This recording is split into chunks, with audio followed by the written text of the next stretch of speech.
میں ہوں وائف۔ میرا جرم یہ ہے کہ میں اپنے شوہر سے بہت محبت کرتی ہوں۔ میرا جرم یہ ہے کہ میں اپنے شوہر کی وفادار ہوں۔ میرا جرم یہ ہے کہ میں اپنے اسٹیپس کڈس کے بہت خیال کرتی ہوں۔ میرا جرم یہ ہے کہ میں اپنی نندوں، جٹھانیوں اور ساس سسر کو بہت رسپیکٹ کرتی ہوں۔ بس میرے سب سے بڑا جرم یہ ہے کہ میں نے ان کو بہت عزت دی ہے، اور میرا جرم یہ ہے کہ میں اسٹیپ کڈس کو اتنی محبت دی ہے کہ وہ مجھے اپنی ماں سے زیادہ چاہنے لگ گئے تھے۔ میرا جرم یہ ہے کہ میں نے اپنے شوہر کو بہت ہی محبت دی ہے اور اس کی وفادار ہوں، فرما بردار ہوں۔ بس میرا جرم یہ ہے۔ وہ کوئی اور ہی زمانہ تھا جہاں ماں باپ کی محبت سچی ہوا کرتی تھی۔ وہ کوئی اور ہی زمانہ تھا کہ بہن بھائیوں کی محبت سچی ہوا کرتی تھی۔ اب دور ایسا آ گیا یہاں پہ کوئی بھی کسی کا نہیں ہے۔ اپنا ماں باپ سگے اپنے نہیں ہیں تو بہن بھائی کہاں سے سگے ہو سکتے ہیں؟ کوئی یہاں اس دنیا میں کسی کا سگا نہیں ہے سوائے اپنے اللہ کے۔ اور اگر آپ کی زندگی میں آپ شادی شدہ ہو، اپنی وائف ہے، تو یا تو وہ سگی ہے آپ کی، یا تو پھر آپ کے شوہر سگے ہیں، اور کوئی سگا نہیں ہے۔ یہ وہ ماں باپ ہیں جو کسی کے اچھے ماں باپ ہوں گے۔ ہر ماں باپ اتنے اچھے نہیں ہوتے، لیکن ہم صرف دعا کر سکتے ہیں کہ اے اللہ پاک انہیں سیدھی راہ دکھا۔ ہم سیدھی راہ دکھانے کے علاوہ اور کچھ نہیں کر سکتے، لیکن یہ ماں باپ، یہی ماں باپ ہوتے ہیں جو اپنی خود کی اولاد کو اس حد تک لے جاتے ہیں کہ وہ اب اس کو جینے کی تمنا نہیں رہتی ہے۔ اس کے ساتھ اتنی بحث کرتے ہیں کہ اس کا ایسا وقت لے آتے ہیں کہ وہ بالکل مرنے کی پوزیشن پہ آ جاتا ہے، اور کون اس پہ ساتھ دیتی ہے؟ صرف بیوی دیتی ہے۔ ایسے ماں باپ میں تو کہتی ہوں اللہ پاک کسی کو بھی نہ دے۔ آج میں یہاں پر اس پلیٹ فارم میں یہ بات کر رہی ہوں کیونکہ میں کسی کو یہ بات کہہ نہیں سکتی۔ لوگ بڑا کہتے ہیں ماں باپ کے نام پر، بہت وہ لوگ جو ہے نا طیش میں آ جاتے ہیں، ماں باپ ہیں، ماں باپ کے خلاف کوئی بات نہیں کر سکتے۔ نہیں، اس دنیا میں بہت ایسے ماں باپ ہیں جو اپنی بیٹیوں کے گلے گھونٹ دیتے ہیں، اپنے بیٹوں کی زندگی برباد کر دیتے ہیں، اپنے بچوں کو پاگل کر دیتے ہیں، اپنے بچوں کو قبر تک لے جاتے ہیں، اور وہ خود اپنے مزے کی زندگی جی رہے ہوتے ہیں۔ بس یہ لوگ ٹاکسک ہیں، ان لوگوں کے دماغوں میں اتنی خرافات آئی ہوتی ہیں، اتنی گندی گندی چیزیں آئی ہوتی ہیں، اور پتہ نہیں کیا یہ لوگ خود سے سوچ سمجھ رہے ہوتے ہیں۔ صرف والدین نہیں، جو بہن بھائی بھی شامل ہوتے ہیں۔ ایک گھر میں گھر کا ایک فرد لازمی ایسا ہوتا ہے جو ماں باپ اور بہن بھائی مل کے ایک بیٹے کی زندگی برباد کر رہے ہوتے ہیں۔ جن بہنوں کو اتنا محبت دیا، چاہ دیا، جن کے لیے اپنی زندگی وار دی، اور جب ان کا ٹائم آیا، جب اپنے سگے ماں باپ بہن بھائیوں کا ٹائم آیا کہ وہ نہ میرے مشکل وقت میں میرے ساتھ کھڑے ہوں گے، اور وہ ان کے ساتھ نہیں کھڑے ہوتے، پھر سوچیں کہ اس بیٹے پہ کیا گزرتی ہوگی، وہ کتنے خون کے آنسو روتا ہوگا، اس کی بیوی اس کو کس طریقے سے اس کو جو ہے نا سمجھاتی ہوگی کہ کوئی بات نہیں، رہنے دیں۔ لیکن وہ تو جانتا ہے نا کہ میں نے کیا کچھ نہیں کیا اپنی بہنوں کے لیے، بھائیوں کے لیے، ماں باپ کے لیے۔ ماں باپ کا تو اتنا اچھا اور خوبصورت رشتہ ہوتا ہے کہ وہ اپنے اولاد میں تو وہ کر ہی نہیں سکتے، لیکن جب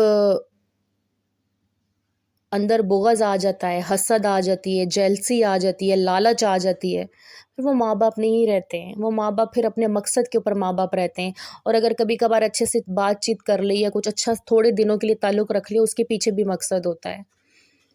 یقین کریں کہ اس دنیا میں کوئی بھی کسی کا نہیں ہے، آپ کا سایہ تک آپ کا ساتھ نہیں دیتا۔ جو زندگی ایکسپیرینس کر چکی ہوں بچپن سے اب تک، میں نے یہی دیکھا ہے کہ آپ کے رب کے سوا کوئی نہیں ہے، کوئی نہیں ہے آپ کے رب کے سوا۔ تو اللہ پاک ایسے لوگوں سے بچا کے رکھے۔ میں تو ایسے پیرنٹس کی بھی بات کروں گی کہ اللہ ایسے پیرنٹس سے بھی بچا کے رکھے جو خود ہی اپنے اولاد کے قاتل ہوں اس کی خوشیوں کے، اس کی محبت کے، اس کی وفاداری کے۔ اس کی اولادیں خراب کر دیں، اس کی اولاد خراب کر دی۔ اولاد سے بڑا کیا سرمایہ ہوتا ہے؟ ایک تو ہوتا ہے نا کہ ایکس وائف ہے یا فرسٹ وائف ہے تو اولاد کو خراب کر دیا، نہیں، اپنے ماں باپ پیرنٹس نہیں اپنے اولاد کو خراب کیا ہوتا ہے۔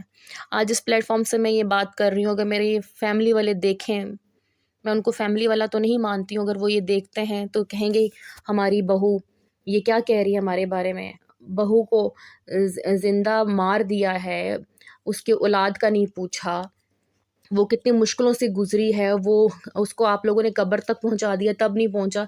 پوچھا آپ لوگوں نے، اور جب یہ ویڈیو دیکھیں گے کہیں گے ہماری بہو، اس ٹائم بہو یاد آئے گی ان کو کہ کیا آپ کہہ رہی ہو.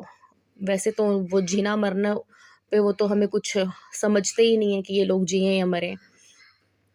تو آج میں یہ بات یہاں بتا رہی ہوں کہ ایسے ایسے پیرنٹس ہوتے ہیں جو آپ کو خود مارنا چاہتے ہیں. یقین کریں اگر کل کو ان کا اپنا بیٹا مر جائے تو انہیں کوئی پرواہ نہیں ہے، وہ لیکن خوش ہی ہوں گے کہ وہ مر گیا ہے. تو ہر بات بزرگ کی ٹھیک نہیں ہوتی ہے. یقین کریں ہمارے بڑوں کا مطلب یہ نہیں ہے کہ وہ ہمیں سیدھی راہ دکھاتے ہیں یا ہمیں وہ سیدھی بات بتاتے ہیں. کوئی بزرگ ایسے ہوتے ہیں جو آپ کو غلط رستہ بتاتے ہیں. آپ لوگ اس سے بے شک اتفاق نہ کرو، لیکن یہ ایک حقیقت ہے. تو بس اتنا ہی کہنا تھا کہ کبھی بھی اپنی اولاد کے ساتھ غلط مت کرو، کبھی بھی غلط مت کرو. اپنے اندر کسی قسم کی لالچ نہ لاؤ، بغض نہ لاؤ. کس چیز کے لیے لا رہے ہو؟ یہ سب کچھ ادھر ہی رہ جانا ہے، سب کچھ ادھر ہی رہ جانا ہے. جو آپ سے آپ کا گھر کا سب سے فرما بردار ہو اور آپ کی ہر ایک بات کو فوراً پورا کر دینے والا، آپ نے اسی کو خراب کر دیا ہو. کیا آپ اپنی آخرت کے بارے میں سوچو. آپ لوگوں نے مرنا نہیں ہے، کیا اس دنیا میں ہی رہنا ہے؟ میں کہتی ہوں جس کو اللہ تعالیٰ نے اتنی لمبی زندگی دی ہے تو میں تو یہی سمجھتی ہوں کہ آپ لوگوں نے اس دنیا میں جتنے بھی غلط کام کیے ہیں، آپ مرنے سے پہلے اس کو سدھار کے جو، اگر اللہ نے لمبی زندگی دے دی آپ کو، تو جتنا بھی آپ نے غلط کیا ہے اپنی ہی اولاد کے ساتھ یا اپنی ہی بہوؤں کے ساتھ، تو آپ اس کو سدھارو. کیا پتہ اللہ نے زندگی اس لیے دی ہو کہ اگر آپ نے کسی کے ساتھ کچھ غلط کیا ہے اس کو ٹھیک کر کے اس دنیا سے جاؤ. کیا پتہ آپ کی بخشش ہو جائے. خیر، اللہ پاک ایسے لوگوں کو ہدایت دے، سیدھا رستہ دکھائے، نیک کام کرنے کی توفیق دے. آج کے لیے بس اتنا ہی. اللہ حافظ.